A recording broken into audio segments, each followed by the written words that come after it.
everyone, today I'm going to show you how to contour a square face shape. So if you're interested in seeing how I do that, keep on watching. Okay, so as you can see, I have a very square jaw, but I don't actually have a square forehead.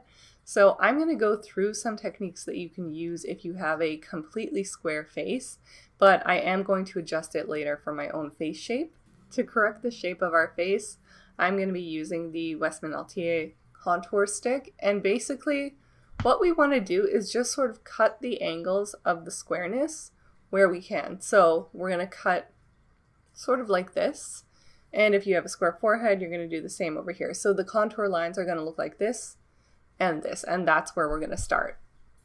So I'm just going to come right in, do a line like that. You could even go higher. I have quite a lot of space to work with, so I'll go a little higher just to show you. And for the forehead, it's going to look something like that. And I'm going to use just a brush to blend. And then I think I'll go in with a beauty blender after.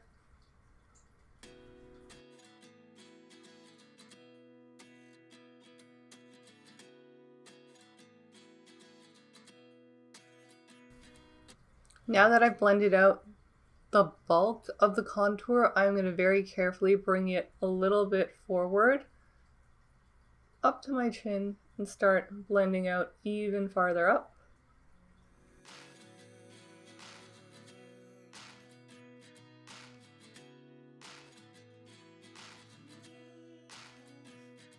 Okay, so we can see that that sort of created a little bit of a shadow around the squareness of our jaw. It makes it look a lot more round, and that's pretty much what we want. The next thing we're going to do is contour the cheeks. If you have the kind of cheekbones that go straight across like this, which is kind of common for people who have square face shapes, that's okay.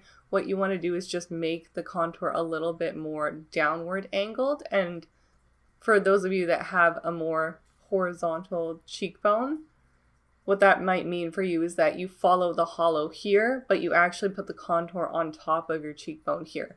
So my cheekbone is actually pretty slanted already, but I'm going to contour as if it was more horizontal just to show you. So if our cheekbones came out like this, what we would want to do is start contouring up here. You might need to do it on the actual cheekbone and then bring it down. So it looks something like that. This time I'm going to do one side first.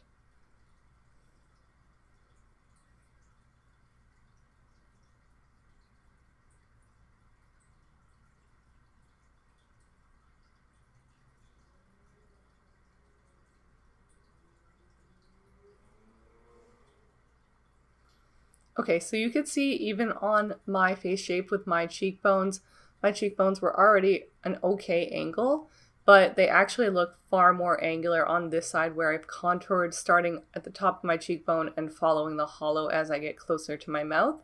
So that's one way.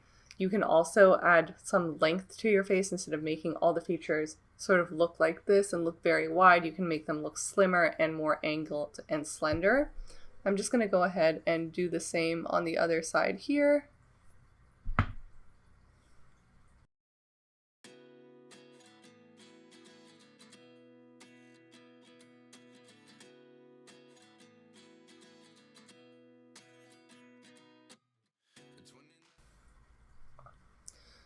Okay, cool. And once you have your jawline, your forehead, and your cheeks done, you can go back in and sort of add depth wherever it is that you want it. So for me, that would be just the corners of my jaw. I think that those often need a little extra attention, especially to bring it back a little more.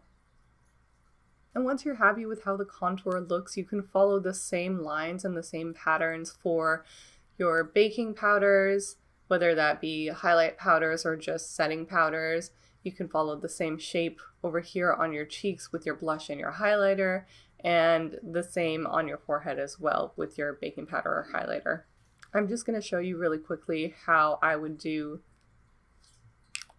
my blush and highlighter. So I've done the angle sort of like this, and I'm going to keep the angle of the blush pretty much the same. Just going to do this in the center. So I don't really need my hand as a guide, but if you do and you use less contour than I have, you can go ahead and use your hand. I'm going to use a beauty blender to blend this out just because I feel like it really softens the edges of the blush. And following the same line.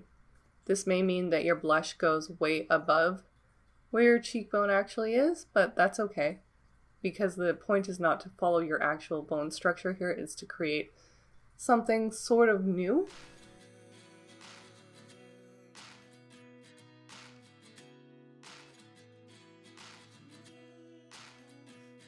Same thing with highlighter. Usually if I were to apply highlighter, I'd follow this area here, but I'm actually going to bring it down a little bit, just to follow the angle that we've created with the blush and with the contour.